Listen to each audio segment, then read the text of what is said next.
பாவி என்றென்னை அவர் தள்ளவே மாட்டார். ஆவலாய் உன்னை அழைக்கிறாரே. பாவி என்றென்னை அவர் தள்ளவே மாட்டார்.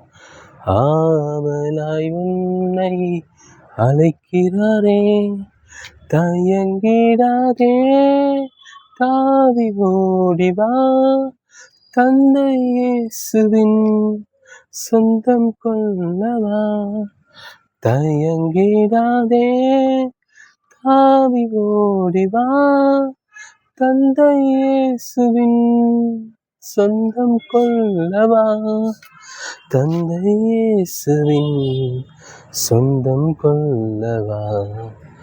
இயேசு கிறிஸ்துவின் அன்பு என்றும் மாறாதது. இயேசு கிறிஸ்துவின் மாறா கிருபை என்றும் விலகாதது.